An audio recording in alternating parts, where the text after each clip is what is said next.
One of the most common questions that I get in the AI space is, where should I be using artificial intelligence in my business? Now, of course, that's the golden question, right? Where do we use artificial intelligence in our business in order to make it more profitable, maybe reduce our expenses, or at the end of the day, we just want to grow our business and grow our income? Businesses are designed to produce revenue, right? That's literally the purpose of a business.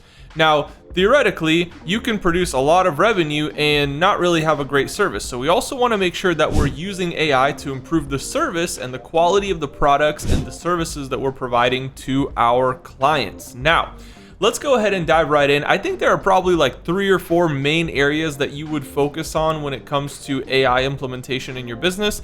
However, they can be a little bit difficult to pinpoint. So I'll give you guys general guidelines, and then of course you're gonna have to look into your business and then apply certain AI tools that make sense for your specific application. Now, firstly, we need to talk about what a business is and how a business generally lives, right? So a business is a living thing. A business has a start date, right? When you registered the business, maybe the day you registered the LLC, the day you begin operating as a business, and it also has an end date. That's very similar to a human, right? A human has a start date and an end date. Now, a business, we don't know when that end date is. It's the same as a human. You don't really know when you're gonna die as a human, and you also don't know when your business is gonna die. Eventually, every business shuts down or pivots or goes out of business, but the key here is to keep that ball in the air as long as we possibly can as a business, and that's why businesses have to adapt. They have to change the way they do things. You'll see examples like Blockbuster and Netflix, and even companies like Apple, right? They had a huge focus on one specific thing when they first started. They were dying, then they started doing something else, and they just kept pivoting and pivoting and pivoting. And even now, they're going into all these new things. Like, they could have just stuck with the iPhone. It was a huge hit, right? Then they were like, no, we need an iPad. And no, now we need to have, Apple headphones. Now we need to have a VR headset. Like, all these different things are pivots that Apple is making in order to be a long-lasting business. They need to last and survive and be profitable for as long as possible. So every business has a start date and an end date. Now, if we look at it from that perspective, we understand that there are certain things that are going to happen for sure, right? For example, taxes, they're always going to happen, right? There is for sure going to be an expiration date of this business. And the other thing that you can know for sure in business is every single year, your expenses are going to go up. Now, you might be thinking, well, that's not true. I can reduce expenses. Well, sure, you can reduce expenses as much as you possibly can. But once you reach that number, even if you just stay static at those exact, services or software, whatever you're paying for, that expense is going to go up every single year. That's just how business works. That's a given in business. So if we know that, let's say we make $10 million a year, we have a 20% profit margin, right? So our business expenses are about $8 million a year. We're making $10 million. So $2 million of that is profit. Now, let's say our expenses every year go up by $200,000, right? As a $10 million business, that's actually pretty low, but let's say our expenses go up by $200,000 every single year. So how many years, if we don't find a way to generate more revenue, if we don't find a way to become more efficient, how many years does that business have left? It's a simple math equation, right? We can look at these data points and predict exactly when a company is potentially going to go out of business. Because even with the simple math we have here, if our profits are $2 million a year, but our expenses are going up by $200,000 every single year, we have about 10 years until we have no more profit. So guess what's going to happen on year 11?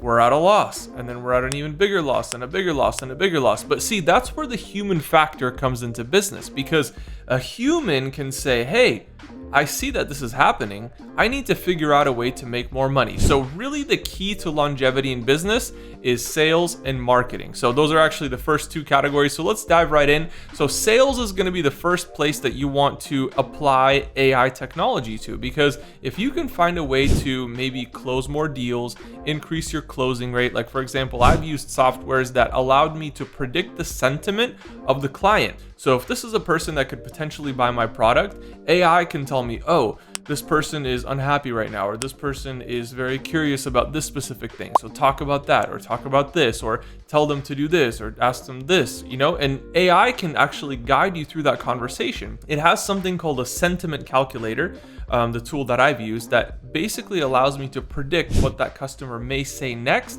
and it also gives me advice on how to handle those objections and talk to this person.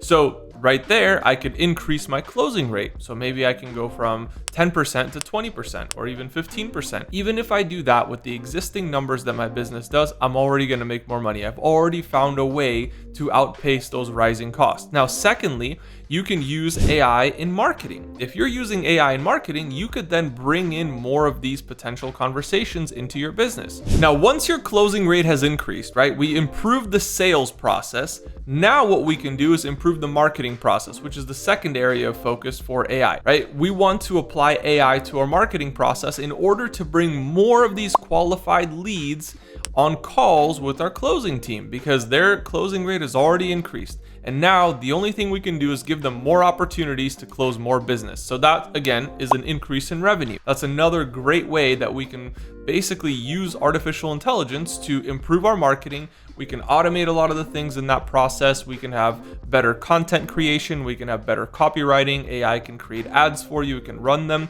Like, AI can handle a lot of those things. And I wouldn't say just completely replace your marketing team with it, but you can basically have somebody who's trained on AI and allow them to take the tools that are available and manage that whole process. So now you have one marketer who can perform like 10 marketers all at once. So that one marketing expert can now handle all the different aspects of a marketing department, which, number one, increases your revenue potentially, right? Because it gives you more opportunities for your sales team. And secondly, it can decrease your expenses. So that brings me to my third one, because the first two are really extra revenue or revenue increase opportunities, but we also have an expense decrease opportunity, which is the third one, and that's customer service. So once a customer has entered your ecosystem, they're going to expect a specific service. If they expect that service, they know that they're going to get, maybe a weekly call, or they're going to get a weekly email from your team, or certain meetings or certain trainings or content, whatever they're paying you for. That service can be supplemented using AI. Now, AI is not going to replace you immediately, at least. In the future, potentially. But a lot of times it can supplement what your support team is already doing. For example, let's say right now you have a dedicated support person for every single client. Now, if you use AI, maybe AI can handle half of those conversations. I'm just saying half. I'm not saying the complicated ones or the situations where extra help is needed. Now, I'm not saying complicated ones. I'm saying it can handle the really, really basic conversations, and not the ones where they need extra help or support or training or coaching, but just the really basic ones, maybe some administrative tasks. You can basically increase the capacity of your support team to double, because now if you take away half of the calls that they're taking and give it to AI, now every one support person can handle 2 clients. So you just doubled your capacity as a business without increasing your expenses. So as you're increasing your close rate, as you're increasing all these opportunities coming in, you're going to have a lot more clients. But guess what? You don't even have to hire more people, because you just doubled your capacity as a business to serve those clients well and increase the amount of value that you're providing to every single one of those people. So guys, those are the 3 areas that I would focus on when it comes to AI and adding AI into your business. It doesn't have to be anything crazy. Just become more efficient at what you're already doing, and then start thinking about new ways to serve clients and increase the amount of services or products that you're offering, and leverage AI for that as well. Make sure you guys like, comment, and subscribe, and I'll see you all in the next video.